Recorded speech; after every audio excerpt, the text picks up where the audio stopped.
안녕하십니까. 저는 일부 세션 좌장을 맡은 제주학연구센터 직무대리를 맡고 있습니다. 센터장 직무대리를 지금 맡아서 일을 하고 있고요. 저는 시간을 좀 빨리 하겠습니다. 제주도 남성분들은 느긋하고 제주도 여자는 밭된 일, 바닥일 허전하니까 항상 바쁘는데 언제부턴가 저도 그렇게 몸에 배워가지고 좀 빨리빨리 진행을 하도록 하겠습니다. 그래야 여러분들이 식사 시간에 지장이 없을 것 같습니다.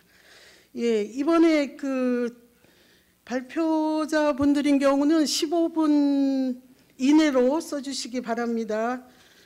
첫 발표는 한국해양대학교 구모룡 교수님이 동아시아 여성문화에서 제주 해녀문화가 어떠한 가치가 있는가, 어떠한 위상이 있는지를 발표를 해드리겠습니다. 예, 교수님 나오시고요. 박수로 맞아주시기 바랍니다. 네, 교수님인 경우는 해녀들한테는 길이 있다라고 합니다. 해녀의 길을 만들어 주셨습니다. 동아시아에.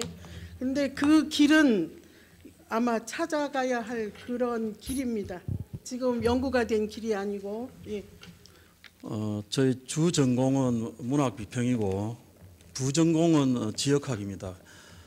동아시아 학과하고 하다 보니 제가 제주도와 해녀 문화에 대해 잘 모릅니다. 해녀 문화나 제주도는 제주도에 사는 분들이 또 해녀분들이 가장 잘 아신다고 생각됩니다. 주제넘게 말씀을 드리게 됐습니다. 저희가 부산에 있는데 우리 한국 사회 국가적인 관점에서 보면은 부산이 제2도시다 이렇게 이야기하지만은 그렇게 안 보고 부산을 이 해역으로 동아시아 지중해라 할 수 있는 동해부터 동중국해까지 이렇게 그런 시각으로 보면은 부산은 전혀 달리 보입니다. 마찬가지로 제주도 제주의 시각으로 제주를 볼 필요가 있다 이런 저는 그런 생각을 합니다. 그래서 제주의 어떤 로컬 문화의 특이성으로 해녀 문화를 한정해서 볼 것이 아니고 그 제주의 로컬 문화가 국가 스케일을 넘어서 달리 보일 수는 없을까 하는 그런 관점을 우리가 한번 생각을 해볼 수가 있겠습니다. 그래서 우리가 로컬 문화의 특이성에 매몰되면은 그 로컬리즘에 빠지는 경우가 있죠. 그래서 로컬리즘에 빠지게 되다 보면은 제주의 해녀 문화는 잔존 문화, 국가 차원에서의 잔존 문화에 불과한 그런 해석이 가능하고 그렇지 않고 이것을 국가를 넘어서서 우리가 해역의 관점, 동아시아 지중해의 관점 이렇게 보면은 제주도 달리 보일 뿐더러 해녀 문화도 달리 보인다고 그렇게 할 수 있겠습니다. 동아시아 해역의 많은 섬들은 사실은 여러 가지 제국의 침탈이나 또는 국가주의의 개입 이런 것 등등을 통해서 이중의 어떤 식민지 경험들을 해왔습니다. 오키나와나 대만 같지는 않겠지만 제주도 제국의 침탈이라든지 특히 유교 국가주의, 그렇게 조선시대 유교 문화가 강요된 우리 한국 사회에서는 유교 문화를 당연하다고 생각하는데 이건 저는 옳지 않다고 생각됩니다. 왜 우리가 유교 문화를 당연하게 생각해야 됩니까? 그래서 이 유교 문화권이 아닌 제주에 강요된 이런 어떤 유교 국가주의, 그 다음에 국가 독점 자본주의가 이와 연동된 가부장제, 이게 이제 근대에 와서 제주 문화에 깊숙하게 이렇게 상당히 억압적인 형태로 이렇게 영향을 미쳤다 이렇게 볼 수 있는데 이러한 시각을 갖고 있다 보면은 그 해녀 문화가 이렇게 축소돼 보인다는 거죠. 잘못된 시각으로 보니까. 그러니까 제주의 문화는 유교 문화가 아니죠. 유교 문화가 아니고 또 해역을 네트워크하는 그런 문화입니다. 해양 문화입니다. 그래서 그런 관점에서 그 해녀 문화를 접근하면은 더 가능성을 열어두는 그런 쪽으로 해석이 되지 않을까 이런 생각을 해보게 되었습니다. 우선 이런 잘못된 시각들을 몇 가지를 27페이지쯤 가서 간단하게 시간이 없기 때문에 말씀을 드리면은 독일 사람인 지그프리트 겐트가 한라산을 측정하고 제주에 와 있었죠. 이런 사람들의 시각을 우리가 높이 평가할 필요가 없습니다.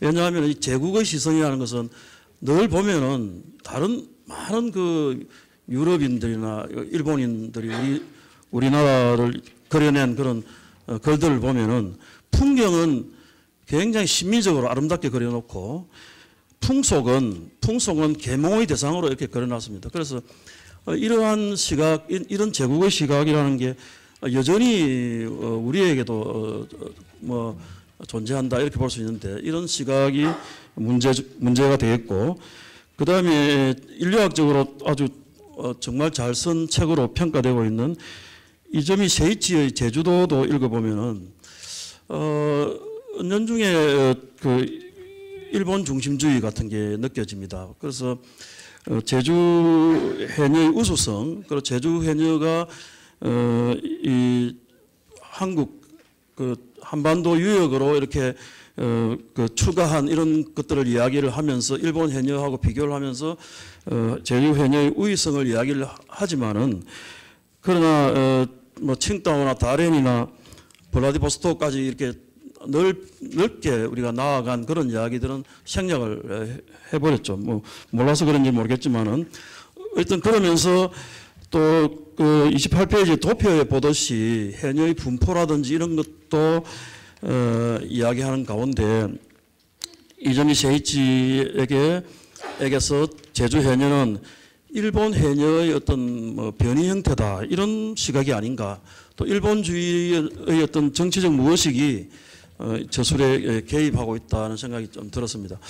근데 저는 시바 료타로를 국가주의자가 아닌가 생각을 했는데 그렇지 않고 시바 료타로가 상당히 그 내셔널리즘을 넘어서 보는 시자를 발견을 했습니다. 그 탐나 기행에서 이 제주 해녀 문화를 쿠르시오 문명권, 흑조 문명권으로 보고 그것이 유교 문화권이 아닌 그런 다른 문명권이다 이렇게 이야기를 하고 있습니다. 그러면서 이런 이제 그 쿠르시오 해양 문명 속에 제주, 일본 이런 해녀 문화가 있고 또 그런 속에서 일본과 달리 제주의 해녀가 출중한 능력을 지닌 까닭도 이렇게 나름대로 설명을 하고 있습니다. 그래서 시바 료타로의 어떤 견해에서는 얻을 만한 게 있다 이런 생각이 들었습니다.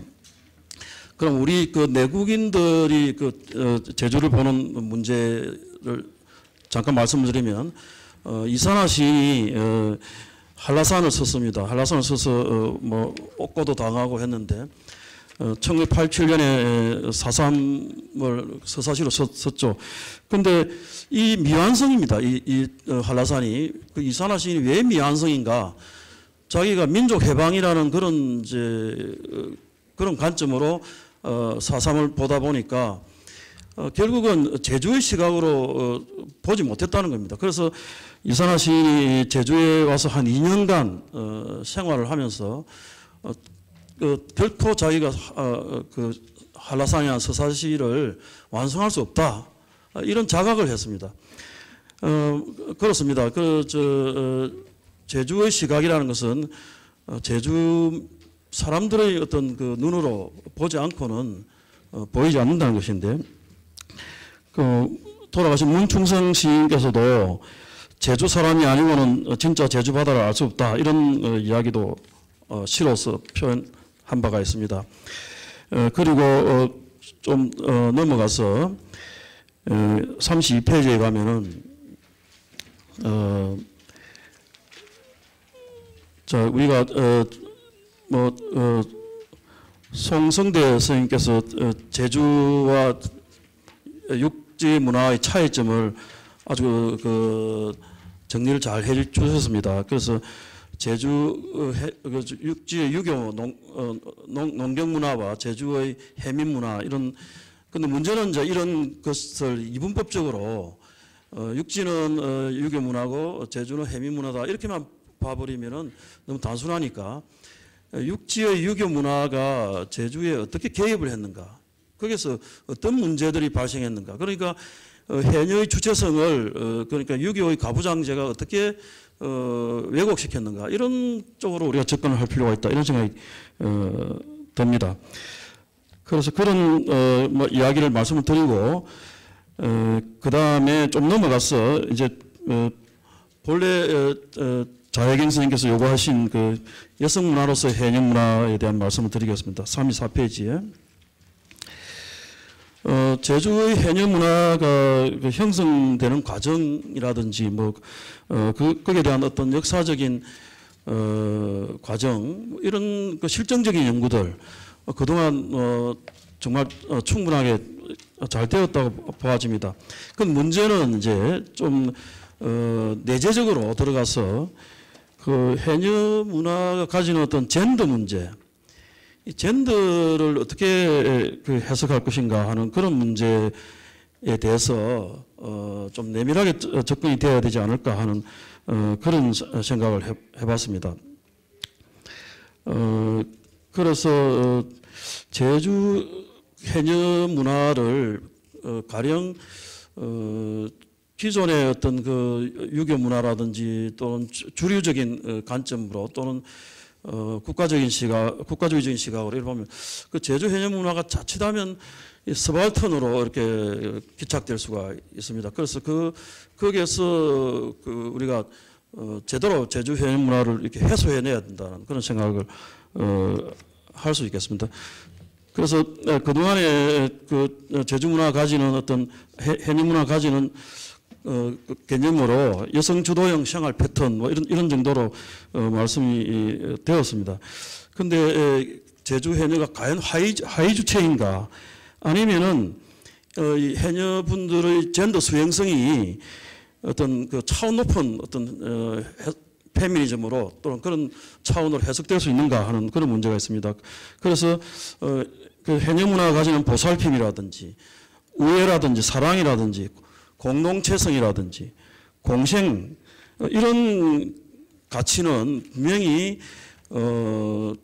새롭게 해석되고 또 달리 보아져야 될 그런 문제가 아닌가 생각이 듭니다. 그래서 36페이지에 보면 제가 이걸 이렇게 규정을 해야 될지는 아직 잘 모르겠습니다만은 그 젠더, 사회적 성으로서 젠더를 구축하는 방식에서 제주 해녀의 젠더의 어떤 특성으로 양성성이라는 개념이 있습니다. 그래서 이것은 양성적인, 이건 남녀를 말하는 게 아니죠. 양성성의 사람이라는 것은 고정된 성 역할을 거부하고 문화가 여성적, 남성적으로 여기는 두 가지 특성을 모두 구현하는 이런 이제 그 경우인데, 양성적인 여성과 남성은 남을 돌보기를 좋아하고 자기 주장이 강하면서도 세심한, 그래서 이와 같이 하나의 젠더에 대한 사회적 규정에 얽매이지 않고 뭔가 새로운 가능성을 개발해 나가는 이런 품성, 이런 기질들을 제주 해녀의 젠더로서 이야기될 수 있지 않을까. 그 다음에 해녀 공동체가 가지고 있는 우애 민주주의란, 그래서 민주주의보다 더 높은 차원이 우애라고 그럽니다. 그러니까 이 우애 민주주의가 가지는 의미, 그 다음에 공생 공락의 윤리 공동체, 이런 차원들은 오늘날 21세기에도 우리가 건져 올려서 얘기될 수 있는 그런 그 여성 문화가 아닌가, 그런 생각이 듭니다.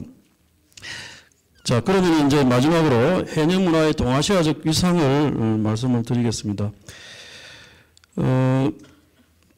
중국과 일본도 해녀 전통이, 중국은 정확하게는 모르겠습니다. 있었다고 하지만은 제주와 같은 이런 확장성, 지속 가능성은 보이지 않았습니다. 그래서 이게 제주 해녀가 일본 열도 연안에서 남중국해를 경유해서 발해만에 이르고 한반도의 남해와 동해를 거쳐서 블라디보스톡을 오간 사실은 동아시아적인 사건이라 생각이 듭니다. 물론 이건 뭐 일본 제국 그렇게 세계 자본주의의 어떤 개입과도 연관이 있지만은 그러나 그걸 종속적으로만 해석할 필요는 없다는 것입니다. 그 다음에 일본 그렇게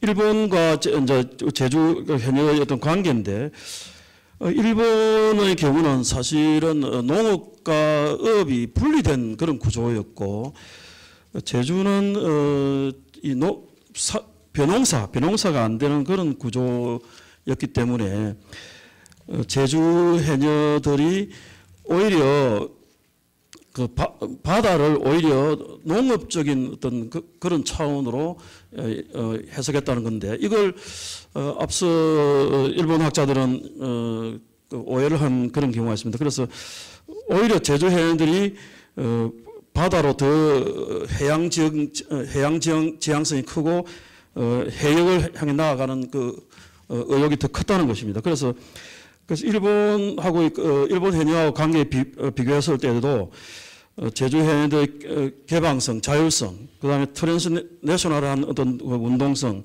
이런 걸 중요하게 생각할 필요가 있다. 그리고 이걸 통해서 우리가 로컬의 관점에서 해녀를 볼 게 아니고 또는 리저널한 그렇게 또는 동아시아 지중해 속에서 해녀를 보면 제주 해녀를 이해하면서 해녀 로드 또는 해녀 루트 같은 이런 문제를 다시 우리가 복원해 본다든지 그걸 뭐 조사를 한다든지 이렇게 해서 그 해역 세계 속에서 해녀가 어떤 활동을 했는가. 그다음에 이게 이제 이런 가운데 여러 가지 변화가 있습니다. 뭐 태우라는 그 뗏목을 가지고 움직일 때와 범선을 가지고 움직일 때 전기선으로 이동하는 경우 그리고 이동한 그 도시들과 제주와의 그 네트워크라든지 이러한 문제들을 해녀 로드라는 관점에서 새롭게 본다면은 그냥 우리 한국 내에서 또는 세계적으로 특이성을 가진 하나의 그 예외적인 문화가 아니고 어떤 그 동아시아 지중해 이 또 어떤 쿠로시오 해역 문명권에서 정말 그 중요한 그러한 여성 문화로서 자리매김이 되지 않을까 이런 생각을 해봤습니다. 예, 뭐 우리 자영희 선생님께서 15분 내로 하라 해서 제가 좀 영월 서감시 했습니다만은 시간을 지켰는지 모르겠습니다. 감사합니다.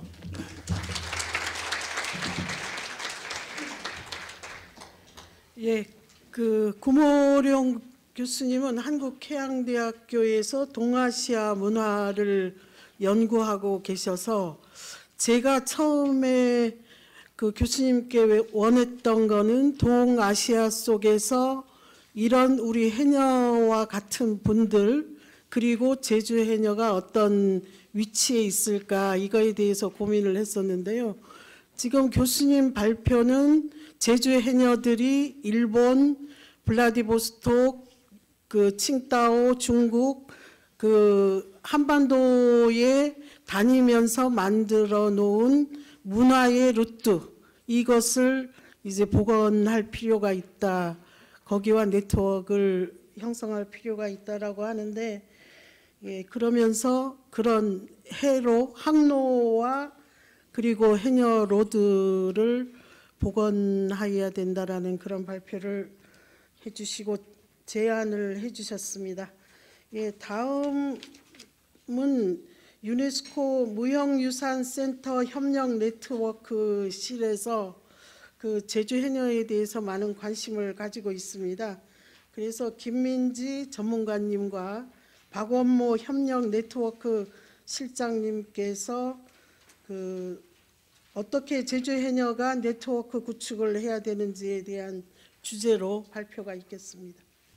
환영해 주시기 바랍니다.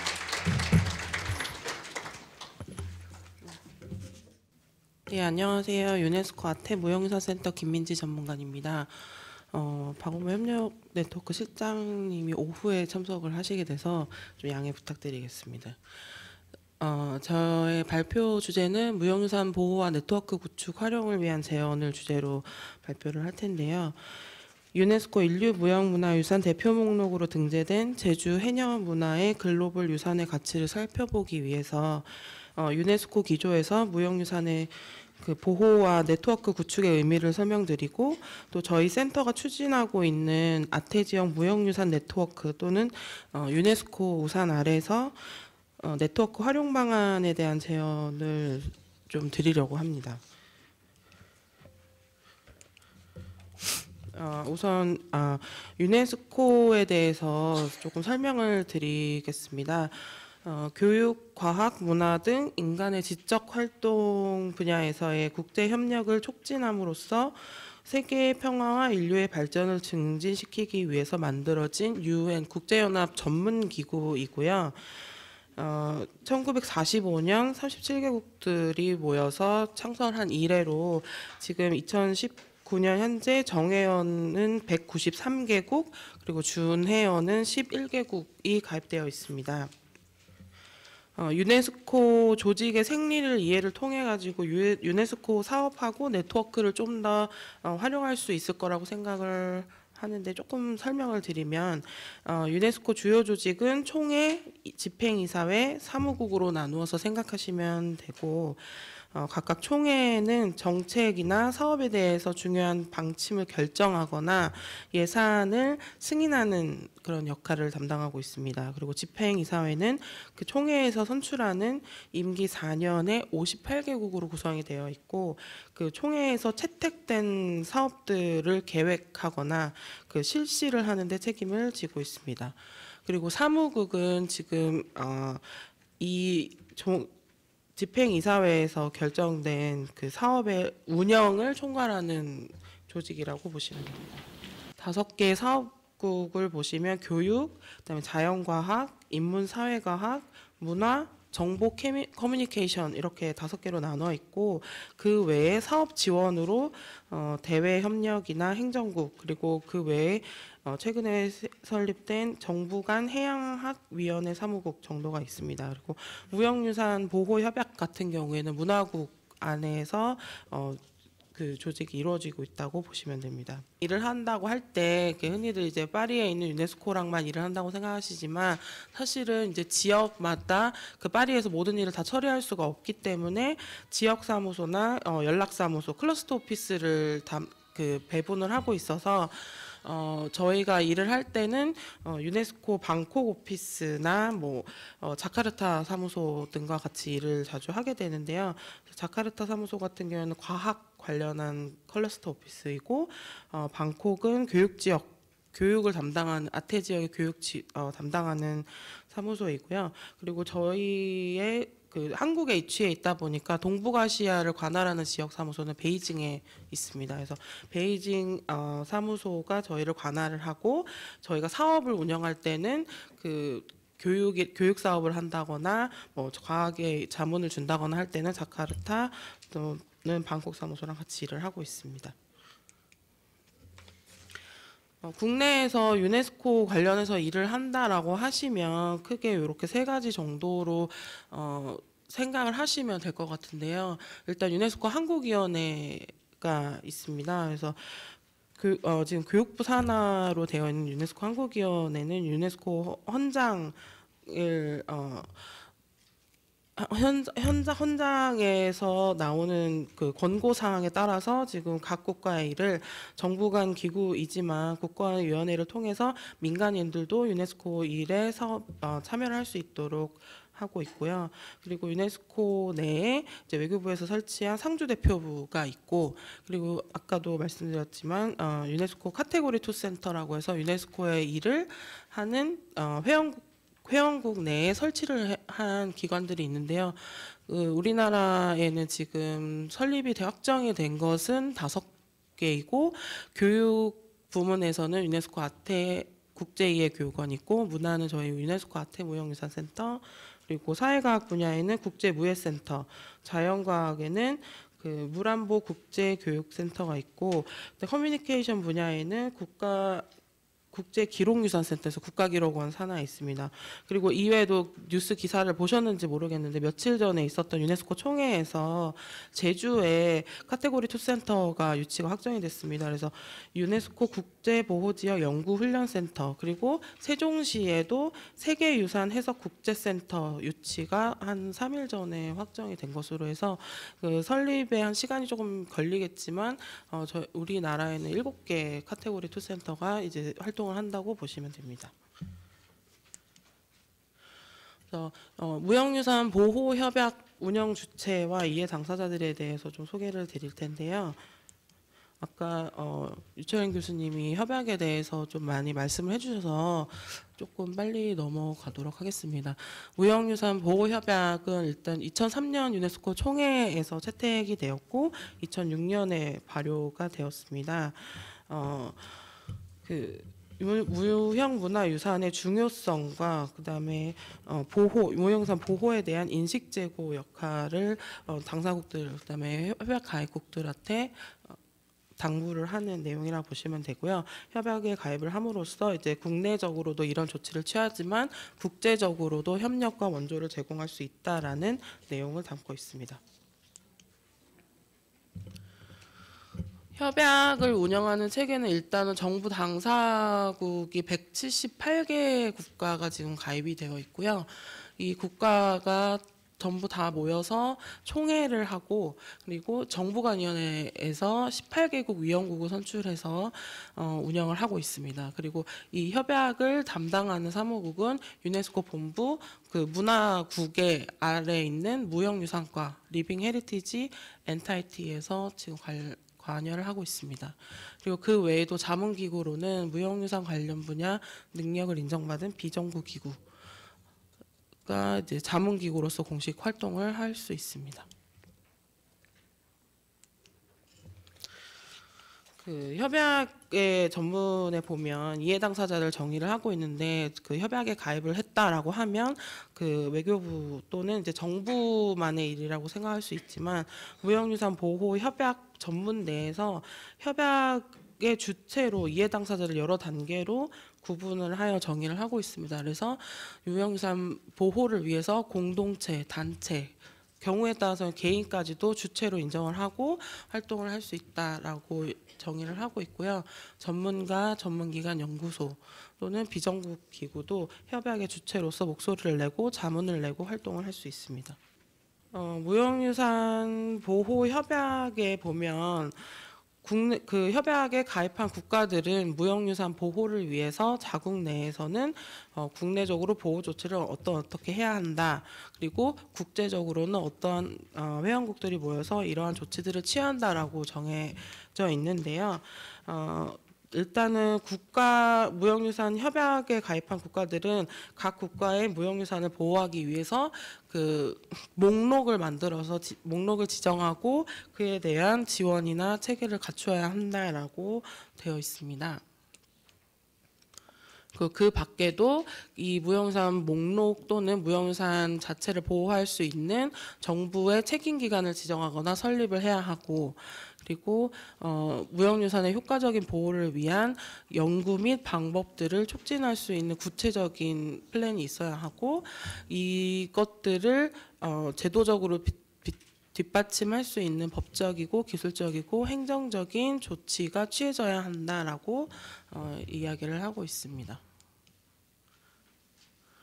그리고 무형유산 보호 협약에서 중요시하는 것 중에 하나가 협약에서 그치는 것이 아니라 이것들이 실제로 전승될 수 있도록 특히 젊은 세대를 대상으로 하는 무형유산 보호 교육이나 인식제고 프로그램들을 자국 내에서 충분히 만들고 촉진을 해야 한다라고 강조를 하고 있습니다.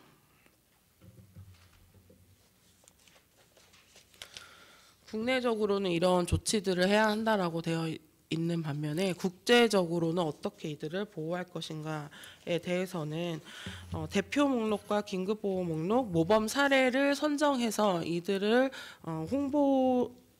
촉진을 하고 보호할 수 있고 모범 사례로서 이제 그 널리 알릴 수 있도록 하고 그 해당 종목이 정말 사라질 위험에 처해 있거나 국가가 이것을 사라지게 둘 수밖에 없게 영향이 안 될 경우에는 그 긴급 보호 목록 신청을 하면 국제 원조를 받을 수 있도록 또 하고 있습니다.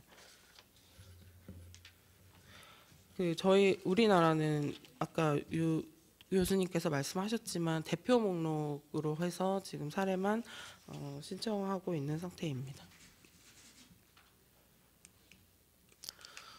저희 센터에서 하고 있는 정보 및 네트워킹을 잠깐 소개를 해드릴까 하는데요.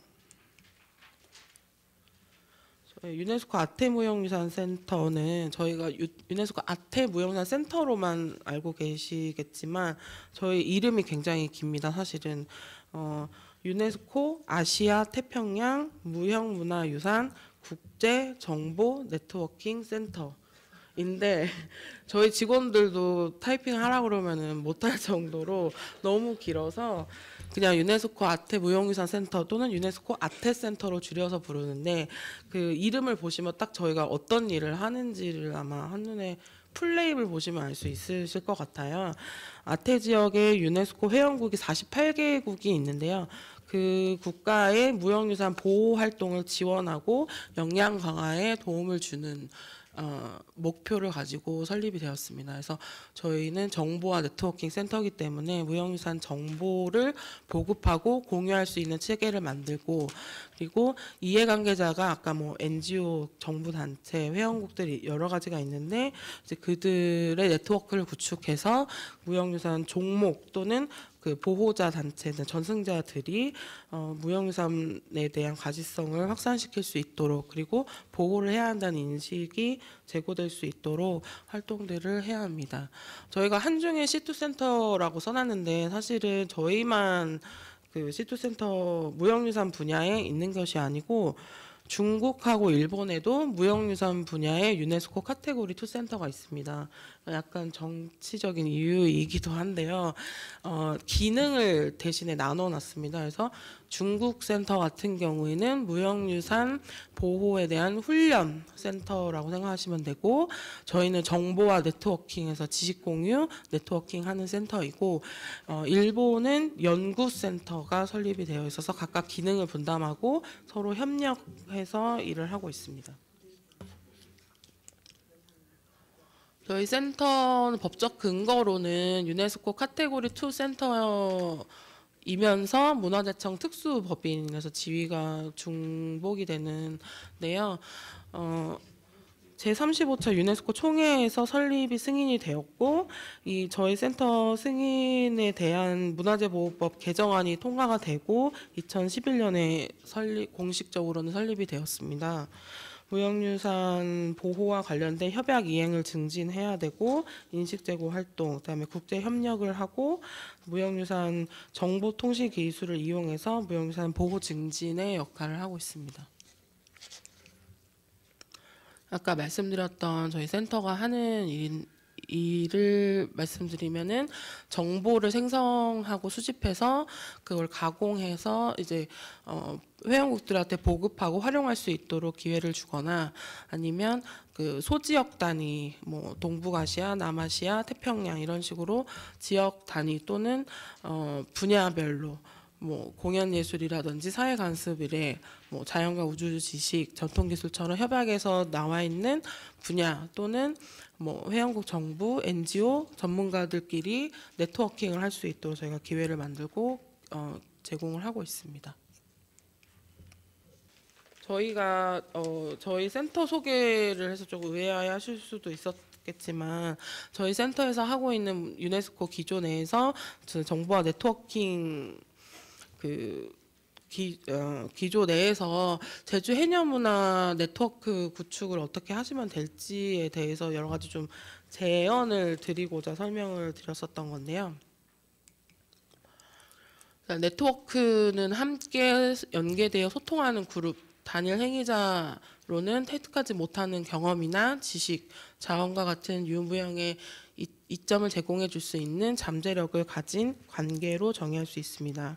그래서 무형유산 네트워크로 들어간다면 무형유산 관련한 지식이나 자원, 정보 등에 대해서 상호 관리 커뮤니케이션을 통해서 지속가능한 발전을 위해서 집단 노하우를 개발하기 위한 협력 시스템이자 사회적 관계다라고 이야기를 할 수 있겠고요.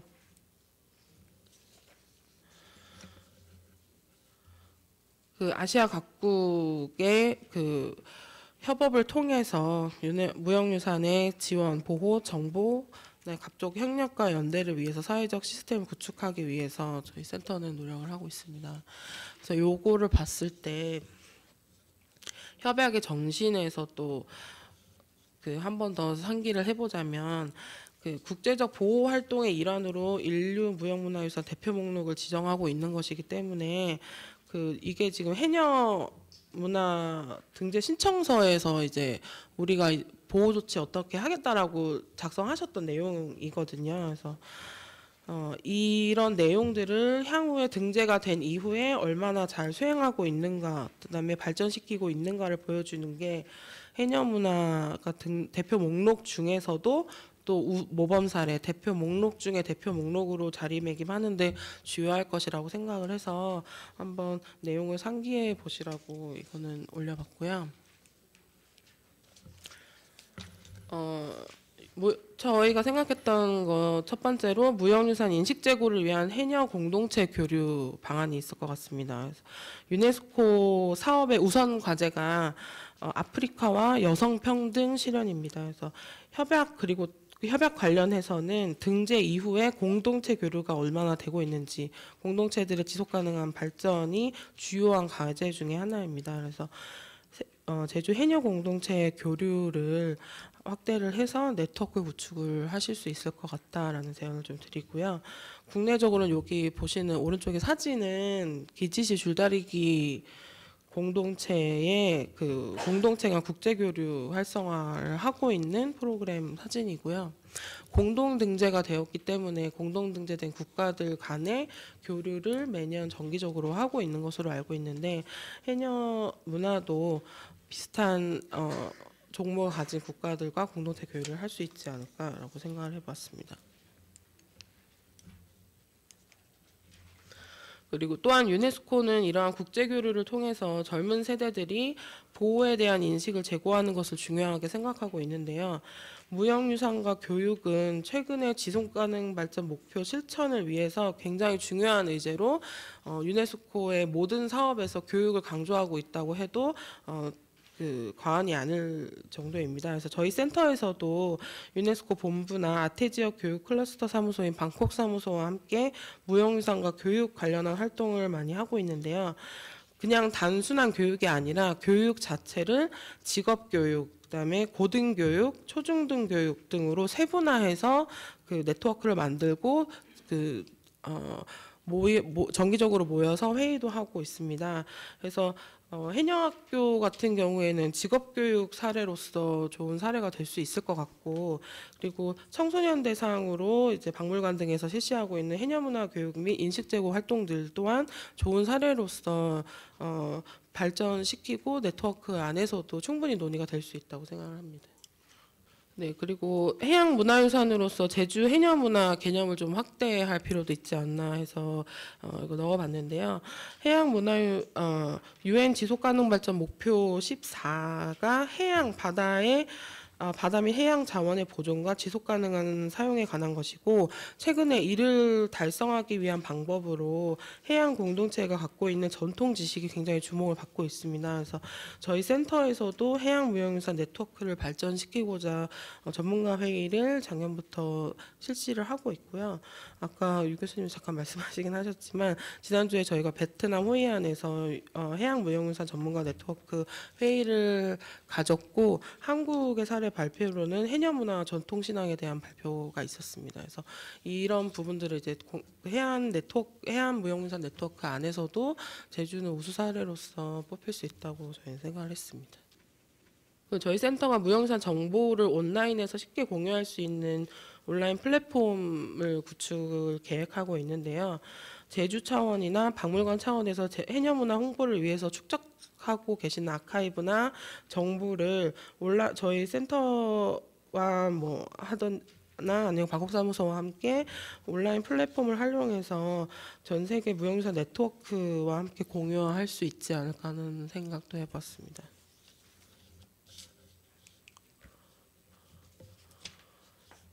그리고 제주 해녀박물관이나 제주항연구센터가 유네스코 무형유산 보호협약 전문가위원회 자문 NGO로 추진할 수 있지 않을까 하는 제안도 한번 해보는데요.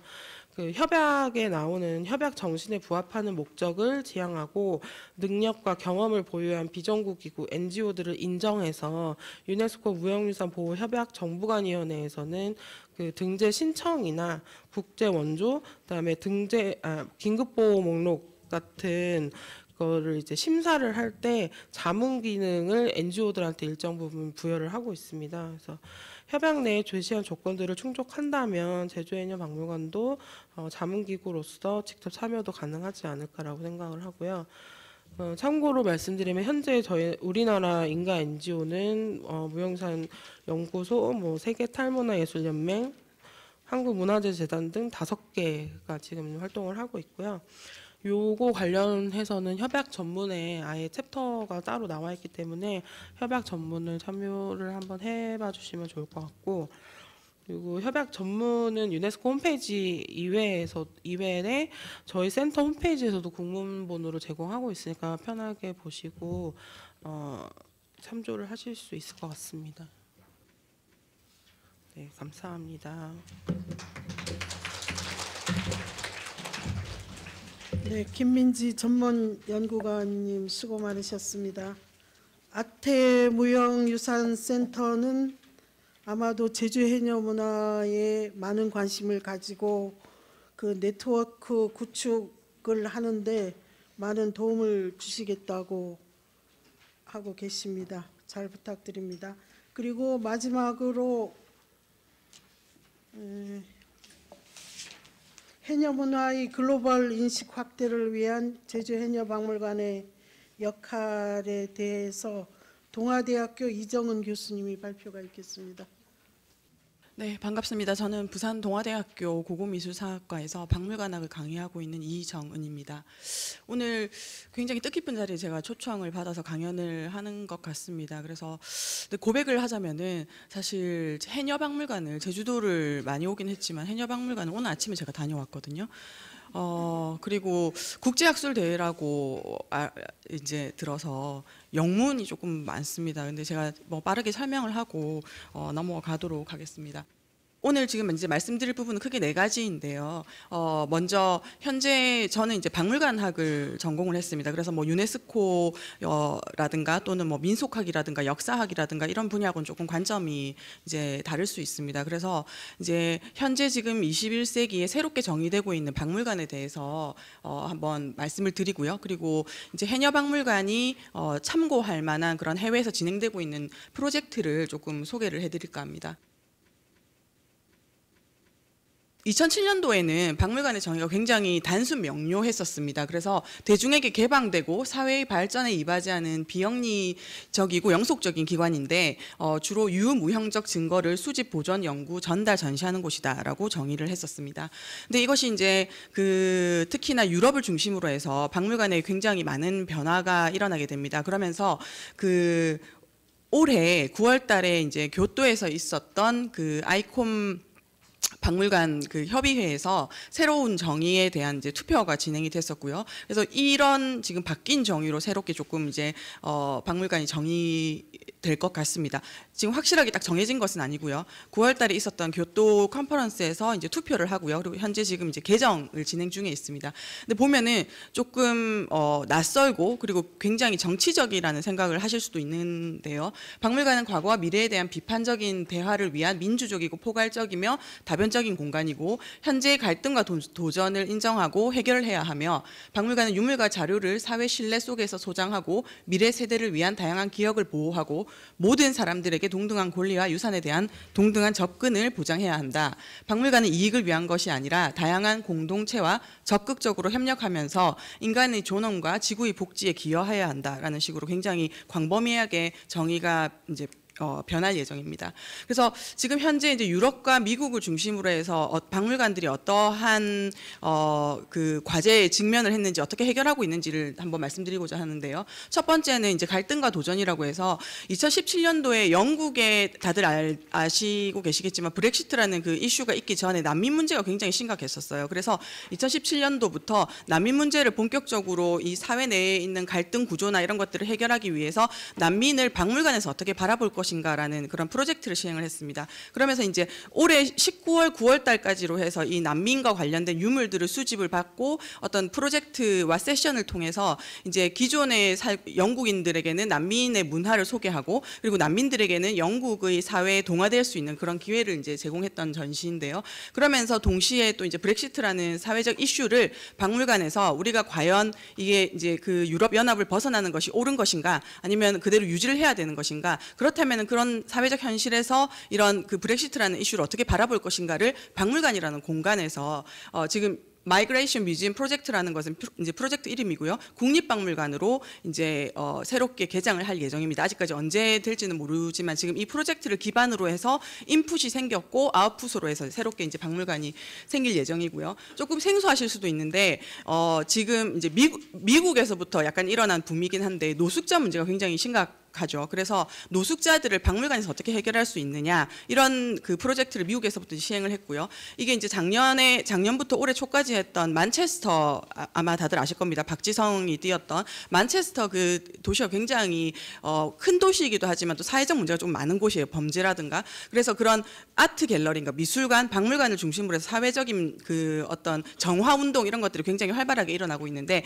그 중에 하나가 이런 노숙자들을 활용이라는 단어는 조금 이상한데 노숙자들과 함께하는 박물관. 그래서 신경사회학자가 직접 노숙자들을 인터뷰를 하고 그리고 이제 그 신경사회학자가 인터뷰를 한 내용을 바탕으로 해서 이제 아트 갤러리, 그러니까 미술관에서 그 사람들의 어떤 그 사회적으로부터 분리되어 있는 자아 이런 것들을 어떻게 우리가 해결할 수 있을 것인가를 이제 미술관이라는 공간에서 이제 전시 형태로 나타났었거든요. 그래서 이제 20가지 그 노숙자들이 기증한 유물들을 이제 전시를 함으로써 실제로 노숙자들이 안 보이는 것이 아니라 우리 사회에 엄연히 존재하고 있는 우리가 반드시 직면해야 되는 그리고 함께 해결해야 되는 공동체다라는 그런 인식을 심어 주었었고요. 그리고 세 번째는 다양한 공동체와 함께 해야 된다라고 이제 정의가 지금 바뀌고 있는데 그 중에 하나가 스티브 잡스 같은 경우에는 난독증을 앓았었죠. 그래서 근데 그것을 어떻게 극복했느냐 뭐 이런 과정들이 굉장히 유명한 일화로도 남아 있고요. 아인슈타인도 마찬가지고요.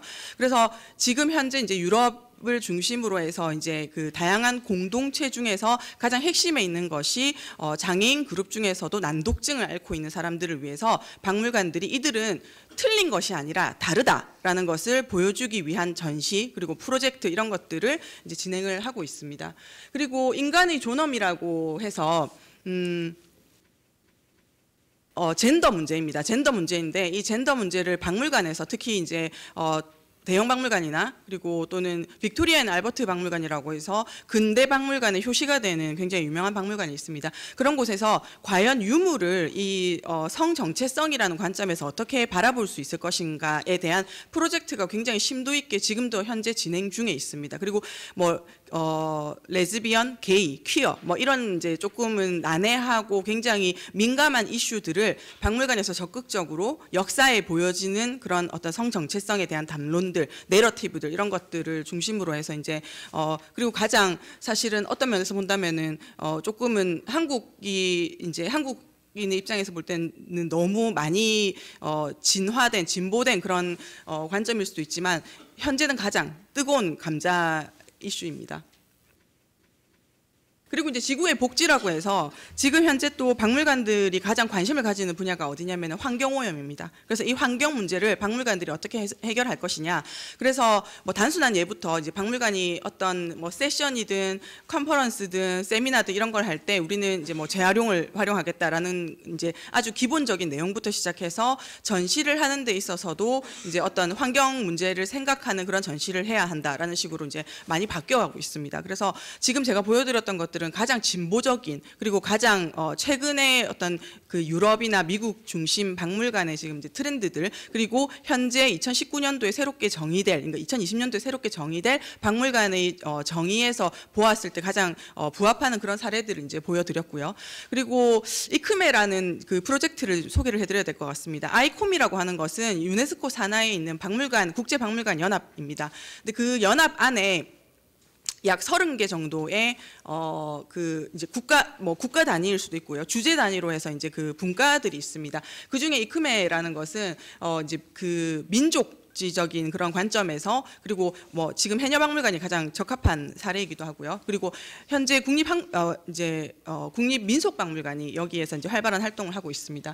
그래서 이크메라고 하는 곳에서는 1년에 한 번 정기적으로 모임을 하면서 이제 이런 인류 무형 유산을 박물관에서 어떻게 이제 전시를 할 것이고 어떻게 우리가 담론화할 것인가에 대한 논의를 이제 전문적으로 하는 대표적인 국제 기관인데요. 그 중에 제가 한 프로젝트를 소개를 해드릴까 합니다. 이름이 좀 생소하실 거예요. 니카 니시크라고 하는 캐나다에서 했던 프로젝트인데 캐나다에서 대학교랑 그리고 인류학 박물관이랑 그리고 그다음에 그 원주민이라고 하죠. 그 인디안이라고 하는 그 원주민들 공동체들이 함께해서 2013년부터 17년까지 프로젝트를 했습니다. 그래서 이 프로젝트를 통해서 이제 여러 가지 지금 이제 보이는 이제 뭐 연구라든가 또는 이제 그 남아 있는 그런 원주민에 대한 자료들 그래서 지금 이제 해녀박물관에 접목을 시키자면은 여러 가지 구술 자료라든가 그리고 수집된 자료들이 상당히 많더라고요. 그런 이제 자료들에 대한 리뷰를 한 거예요. 그래서 그걸 누구랑 리뷰를 했냐면은 실제로 그 현재 인디언들의 어떤 공동체 또는 그 자손들과 함께 이제 리뷰를 그 4년간의 프로젝트 동안 이제 하게 되었습니다. 그렇게 하면서 이제 재미있는 것은 지금 이게 그 사진이 조금 빠졌는데요. 재미있는 것은 여기서 이제 그 프로젝트를 하면서 박물관이 이제 그 수장하고 있었던 모았던 유물들 중에서 도저히 용도를 알 수 없었던 유물들을 인디언 이제 그 공동체와 이제 같이 살펴보면서 결국에는 사냥을 하면서 사냥된 동물에게 어떤 그 뭐 위로, 미안함, 감사함 이런 것들을 표현하기 위해서 착용했던 이제 벨트라고 니마판이라고 하는 것을 이제 확인을 할 수 있었고 그리고 그 양가죽으로 만든 옷을 가장 즐겨 입었다라는 것을 또 그 공동체와 이제 함께 하면서 확인을 할 수 있었던 거죠. 그래서 이 프로젝트를 통해서 결국에는 이제 그 박물관에서 주장했던 것은 이런 이제 살아있는 리빙 헤리티지와 함께 하는 것은 절대적으로 이제 구술사 그리고 지금 현재 남아있는 그런 그 사람들과의 인터랙티브를 통해서 가능하다. 커뮤니케이션이 반드시 있어야 된다라는 그런 결론을 이끌어냈었고요. 그리고 제가 이번에 이제 그 좌혜경 센터장님께 그 의뢰를 받아서 조사를 하면서 보니까 마침 IMP라고 하는 유럽의 박물관들 중심으로 해서 인류 무형 유산을 박물관에서 어떻게 표현할 수 있을 것인가에 대한 프로젝트를 진행을 하고 있었어요. 그게 내년 2월에 마무리가 됩니다. 내년 2월 26일 날 이제 그 마지막 컨퍼런스를 통해서 이제 그 그 끝나게 되는데요. 지금 여기 이제 보이는 벨기에, 네덜란드, 스위스, 이탈리아, 프랑스의 이제 대표 몇 박물관들이 이 프로젝트에 참여를 한 거예요. 참여를 해서 이제 각 나라별로 그 대표되는 어떤 인류 무형 유산에 관련된 여러 가지가 있겠죠. 음악도 될 수 있고 춤도 될 수 있고 체육도 될 수 있고 그래서 뭐 그런 그 인류 무형 문화 유산을 박물관에서 어떻게 이제 how라는 그런 그 관점에서 어떻게 우리가 보존할 것이냐, 어떻게 이것을 알릴 것이냐, 그리고 그 알리고 보존하기 위한 정책은 어떤 것이 필요하냐 이런 관점에서 이제 프로젝트를 진행을 했었고 제가 그 모든 프로젝트를 이제 다 살펴봤는데요. 결과적으로 몇 가지를 지금 이제 말씀을 드리자면은 결국에는 이제 박물관은 그 이제 해녀박물관 입장에서 본다면은 결국에는 해녀박물관은 해녀들과 관람객들을 연결해주는 역할을 해야 된다. 이게 가장 이제 중요하다라는 거고요. 그리고 그 해녀박물관에 있어서 멀티보컬리티라는 것은 결국에는 해녀박물관은 오늘 이제 제가 아침에 다녀왔는데 상당히 전시도 좋았고요. 그리고 임팩트도 굉장히 있었습니다. 조금 이제 어떤 주제라든가 이런 부분에서 이제 뭐 이 전시가 어떤 것을 추구하는지 이런 부분들도 이제 명확했었고요.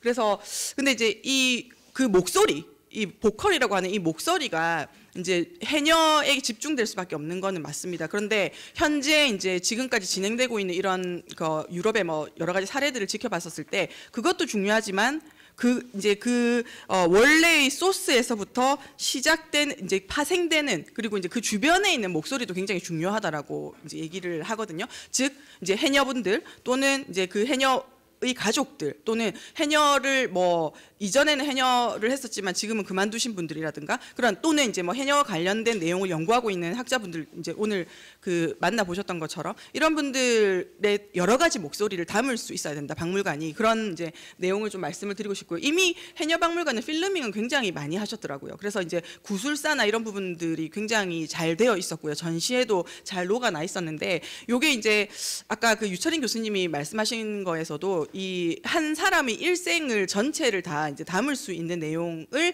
또 전시에 이제 넣을 수 있다면 훨씬 더 재미있지 않을까라는 생각을 잠시 하기도 했었습니다. 그리고 예술가와의 협업을 사실 굉장히 많이 추진을 합니다. 유럽 같은 경우에는 즉 이제 그 예술가 어떤 특정한 인류 무형 유산이라는 것은 사실 살아있는 리빙 헤리티지인데 이것은 결국에는 박물관으로 가기 위해서는 프리징이 돼야 되거든요. 그러니까 얼려지는 거예요. 어떤 순간을 이렇게 넘어가게 되는 거고 또는 그것을 화석화되는 거잖아요. 그게 이제 어떤 그 사람의 어떤 정체성이라든가 해녀 문화라는 특수한 이 문화라는 어려운 개념을 결국에는 어떤 특정한 주제 안에 넣어서 이제 해야 되는데 이 넣어서 보여주는 그 역할을 하는 데 있어서 과연 이제 이 뭐 어떤 그 개인의 어떤 목소리뿐만 아니라 그리고 남아있는 유물뿐만 아니라 또 다른 제3자가 될 수 있는 그런 그 예술가의 목소리가 같이 어우러진다면 굉장히 좋은 결과가 되지 않을까라는 의견이 있었습니다. 그래서 제가 이렇게 이번에 이 학술대회를 준비하면서 굉장히 유명한 여자 그 페미니스트 분이 오셔서 몇 년 전에 제주도에서 해녀 관련된 그 강의를 하신 적이 있더라고요. 근데 정말 좋은 얘기는 맞는데 너무 제 입장에서는 박물관 등을 통한 보여주기식이 아니라 여기에 저는 굉장히 반대하거든요.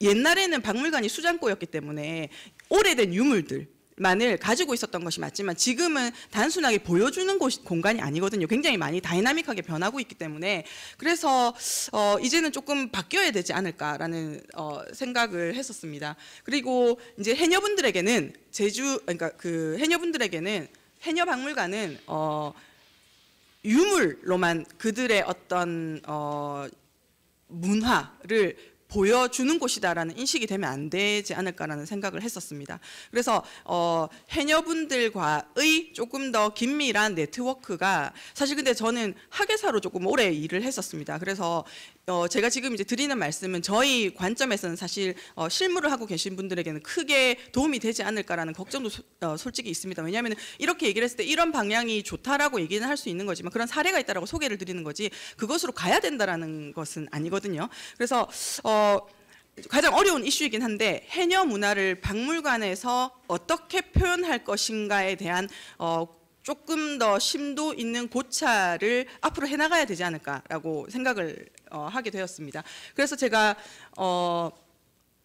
지금 이제 이 부분은 사실 유물 수집에는 어떻게 하면 좋겠고 전시는 어떤 방향이고 교육은 어떠한 방향이다라는 것을 지극히 제가 실무자로 일을 했었던 경험을 가지고 이제 말씀을 드린 건데 결론은 이제 그 마지막 부분에 말씀을 드리고 마치도록 하겠습니다. 그 영국의 박물관 교육과 관람객학으로 굉장히 유명한 세계적인 석학이 있습니다. 아일린 후퍼 그린힐이라는 그 석학이 5년 동안 연구소에서 박물관과 미술관을 방문한 이제 그 5만 명을 대상으로 해서 이 사람들이 과연 박물관에서 어떤 경험을 해가느냐를 조사를 했었어요. 그래서 그 데이터가 엄청납니다. 그래서 그게 이제 뭐 그 영어로 하자면 GLO라고 하는데, 일반적으로 무엇을 그런 이제 역사나 문화나 이런 기관에서 이제 사람들이 얻어가느냐에 대한 결과를 5가지로 이제 만들었는데요. 첫 번째는 이제 사람들이 박물관이든 도서관이든 미술관이든 오고 나면은 지식을 얻어가고, 그리고 스킬, 기술을 습득해 가기도 하고, 또는 태도의 변화가 생기기도 하고, 또는 굉장히 즐겁기도 하다. 그리고 가치 체계가 좀 달라지는 경우도 있다. 모든 것을 다 갖추는 게 아니라 이 중에 한 범주 안에 대부분 들어간다라고 이제 결론을 내렸었거든요. 물론 이것은 영국 데이터입니다. 영국 데이터인데 언젠가는 한국도 이런 데이터를 저는 모을 수 있을 거라고 생각을 합니다. 근데 오늘 이제 제가 이것을 말씀드리면서 마무리를 하고자 하는 것은, 결국 해녀박물관이 이제 해녀박물관의 가장 기본적인 역할은 해녀 문화를 관람객에게 알려주는 것입니다. 소통하도록 만드는 게 이제 가장 중요한 역할이고요. 그렇게 만들어가는 과정에 제가 지금 이제 보여드렸던 이런 이제 뭐 해외 사례이기는 하지만, 이런 5가지 중에 하나의 범주라도 관람객들이 가져갈 수 있다면 국제적인 위상을 높일 수 있는, 해녀 문화를 국제적인 어떤 뭐 글로벌 스탠다드로 올릴 수 있는 그런 어떤 접점이 조금 이루어지지 않을까라고 생각합니다. 예, 좀 부족했지만 여기서 마치도록 하겠습니다. 감사합니다. 네, 이정은 교수님 수고 많으셨습니다. 예, 1부 세션 발표는 이것으로 마치는데요.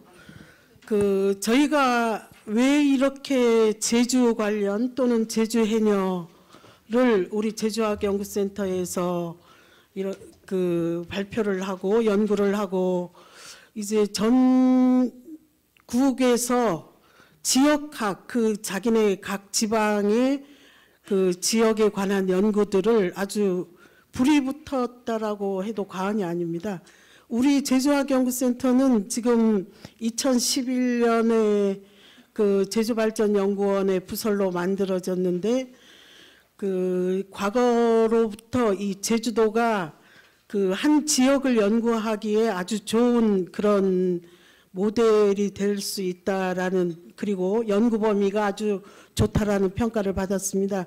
그래서 지금 한 15개의 지역학이 생겨서, 오늘은 강원도에서 강원학이 이제 강원학 전도적으로 아주 큰 이런 학술 대회가 이루어지고 있습니다.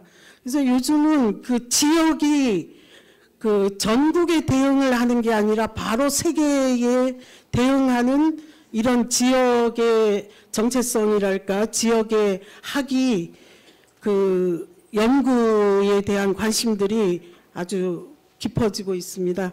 그래서 저희 같은 경우에 이제 지역 제주학을 이제 근무하는 사람의 입장에서는 다른 지역에 떨어지지 않고, 그리고 다른 지역뿐만 아니라 세계적으로도 우리의 목소리를 낼 수 있는 그런 연구들이 많이 이루어져야 될 시기입니다. 예.